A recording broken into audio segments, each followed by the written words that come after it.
If you look at the instructions, okay, Biuret solution, what's it testing for? Protein. Benedict solution, reducing sugars. Iodine solution, starch.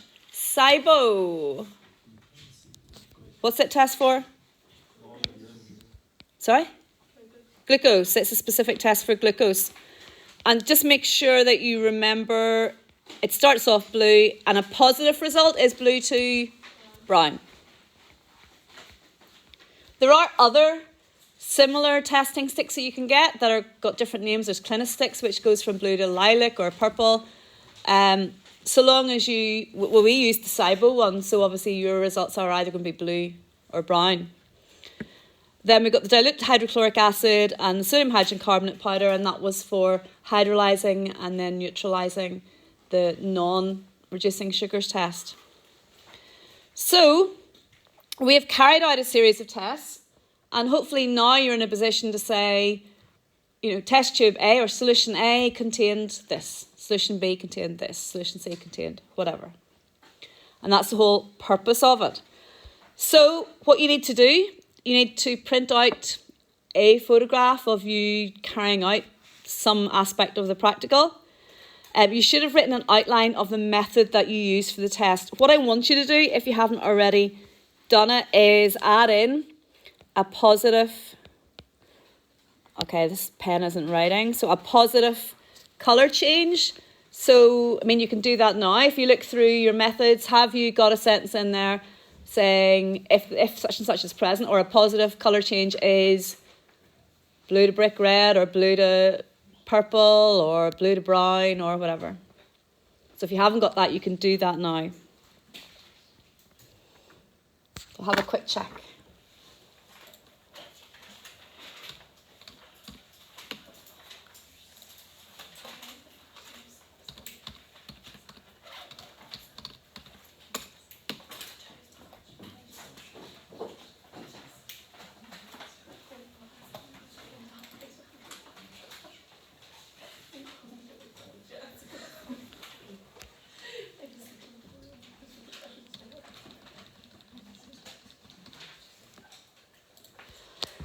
Okay, then record your results in a carefully constructed table. Now, in your table, it's saying there, include the reagent used, the colour change, and your conclusion as to which molecule is present. So, essentially, you know, you're going to have your solutions,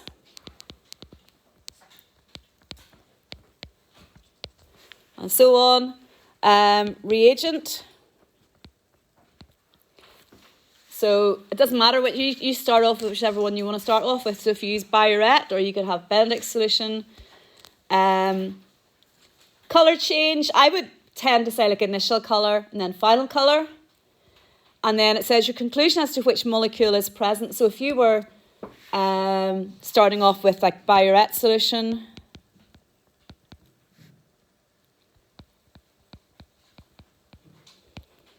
and it went from blue to purple.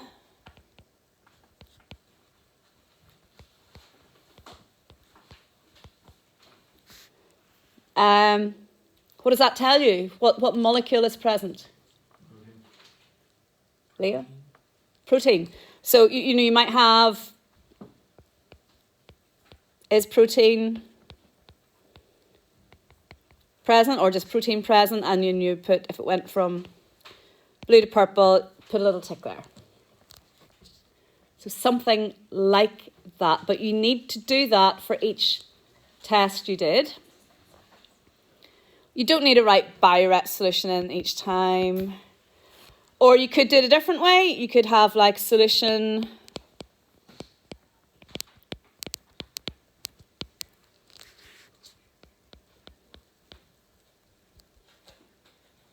let me see.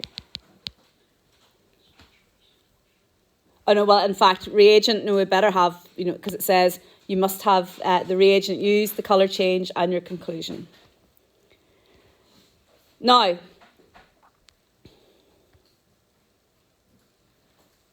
we did not do every test on every solution.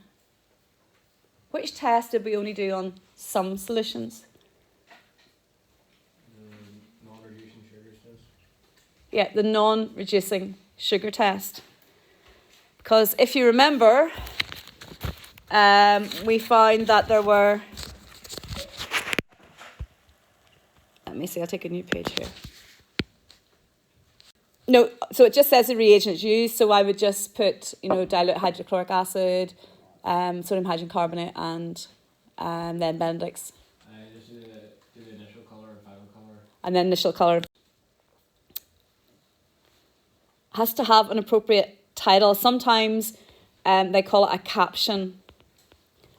And a results table at AS and A level, it's not like a title you put on an essay or a headline that you see in a newspaper. It's not a short, snappy thing. A test of a good title or caption is if you hand that table with the title to someone, would they know what's going on? Would they know what you've done? So if you think, what have you actually done? You've got some unknown solutions and you've tested them using a range of qualitative reagents, and that's from the title there.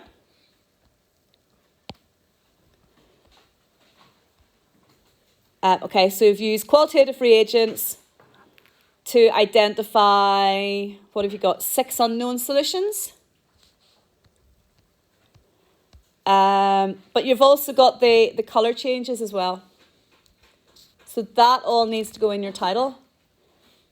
So it might be results table showing the initial and final colours or the colour changes observed when a range of unknown solutions were tested with various qualitative reagents. Okay, so you've got to mention that, what are you recording? You're actually recording the colours.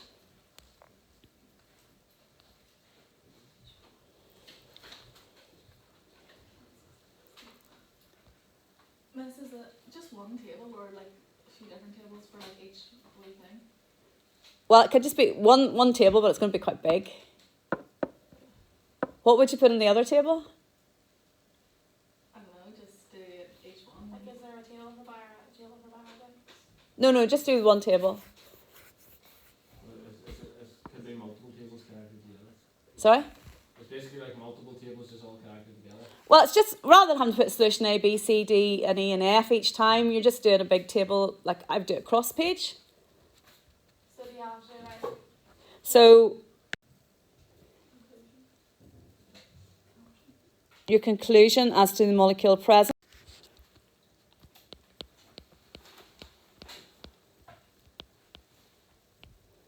Which ones had reducing sugars in them?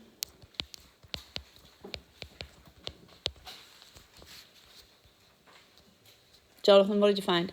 B and F. B and E and F. B, E and F? Yeah. Okay, so this is only part of the table. We found that B, E and F had reducing sugars. So if they had reducing sugars, well then we can't test for non-reducing sugars because essentially you're doing the Benedict's test at the end and you're going to get a positive result with those anyway. So the non-reducing sugars we did just on these 3 here. Okay, so, and the reagents for non-reducing sugars, well, we used the dilute hydrochloric acid to to hydrolyze it, then sodium hydrogen carbonate, and then the Benedict's test. So you need all of those reagents. All right? Do you include them in the table? Or Yeah, they need to go in the table. what would you put under the column? Sorry? What would you put underneath the column of hydrolyzer? Colour, so non-reducing, like the reagents used. Put a dash for the ones that you didn't. So we didn't do it for that. So you would have, dilute hydrochloric acid, sodium hydroxide, and Benedict's. You're going to have it there, you're going to have it there and there. Nothing there. No initial colour for those ones because we didn't do it, or no final colour.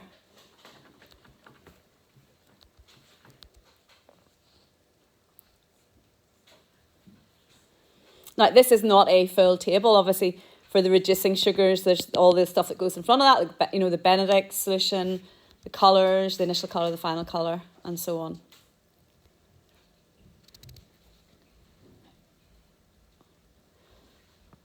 Now, a results table, you know, what I would do in our table. Okay, so you're getting a list which looks like this. It's got 15 practicals on it. These are practicals that you are expected to be able to analyse, maybe answer questions about in exams. And basically we will do these in class, and you will write them up, and then we send in your evidence of that as part of your practical exam. So that's Unit 3, half of it comes from actually doing the practicals and writing them up and analysing them and handing them in. Now, each practical is marked out of 3. Now, you might think, well, that's easy. 3 marks easy to get. Yes, it is. But if you leave one thing out, if you leave units out of a table, then you don't get 3 marks, you get 2 marks. So it's all about being careful. It's all about listening, following instructions, and doing exactly what you're asked to do. And if you do that, it's easy, or it's straightforward, and it's manageable to get 3 out of 3. So everybody here should be capable of getting 3 out of 3 in all their practicals, and then getting full marks for that part of the unit. But if you leave units out, if you leave headings out, if you don't listen to advice and instructions and so on, you won't get 3 out of 3. And one simple mistake, like leaving units off a table or forgetting to put something in a title of a table, brings you down from 3 to 2. So it is about being careful. So look, you've done the first experiment. So what do you need? So you need a photograph, the methods with the positive colour change there. The results table is we have at this sheet here.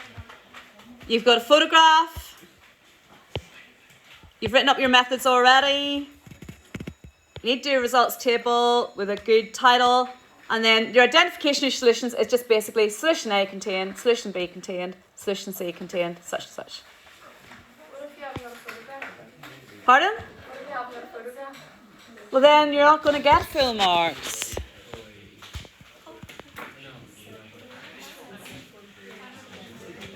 Unless we get you to do it again. So, you know, obviously I can't draw out the whole table, but so there are your unknown solutions. I would have reagent Biuret. That's okay just to do that. Initial colour, blue. Final colour. And then whatever you found. I'm just making up these results. These are not accurate, all right? And then for the next one, do you like decide that? Hold on. So protein present. If it stayed blue, no, yes, no, yes, yes, yes. I said these are totally made up. And then, so like I'd probably call that test 1. Oh no, hold on. What else do we have to have in our table? Have to have, oh sorry, we've got protein present there. Okay, so that's 1. And then you've got another reagent. Okay, so you might do Benedict's. And you do the same there. So it is just one table with all that information. You just do it on like graph paper. Alternatively, yeah, well, no, that's probably the easiest way to do it. So it is going to have lots of columns, all right? Could you do like that for Biuret and then do another table under it, like starch if you wanted to, instead of just doing a whole big? It should really only just be one table, really. Oh, if it doesn't fit your page. you put your page sideways? And you have to do it like GCA or CCA paper or. You're supposed to do it in CCA. If you forget and do it in file paper, it's all right. Okay, I've got blank paper there for you to lift so that you can, you're not sort of having to go along lines. You're going to do it sideways there. So your title is really key. So basically, you've used a range of qualitative reagents to test unknown solutions. You've got colour changes, and you're trying to identify the solution. So that all needs to go into your title.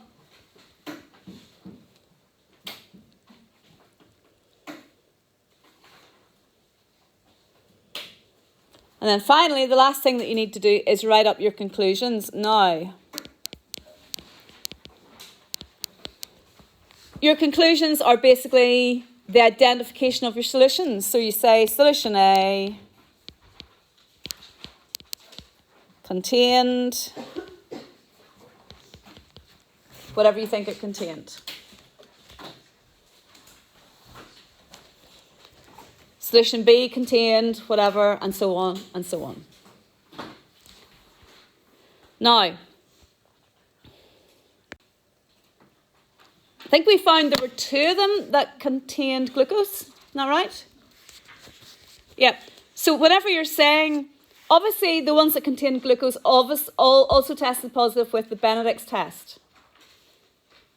So what I would say is, if you find one that went red with Benedict's and then changed colour with a SIBO stick, you would say this solution contained a reducing sugar, specifically glucose. Okay, that's the best way to say that. Because glucose is an example of a reducing sugar. So you've done a test, you said, okay, it contains a reducing sugar, and then you've done another test to say, actually, I know what that reducing sugar is. I can, it's glucose.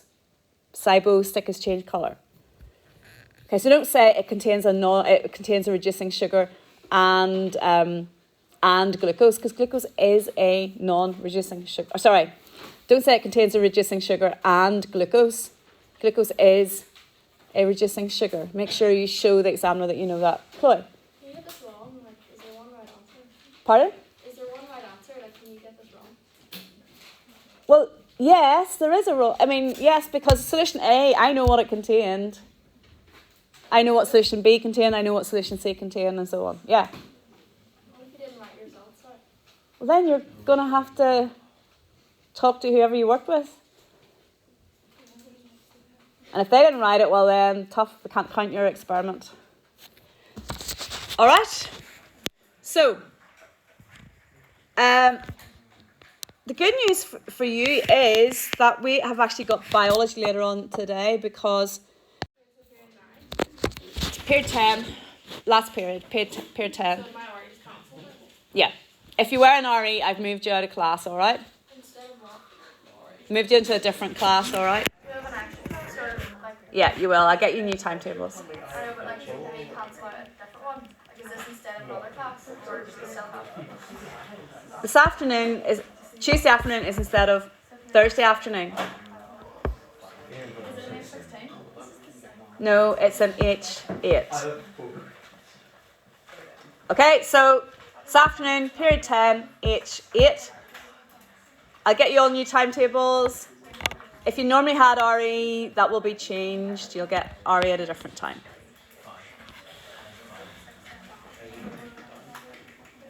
So look, for Wednesday, I want you to hand in your whole practical. So if we look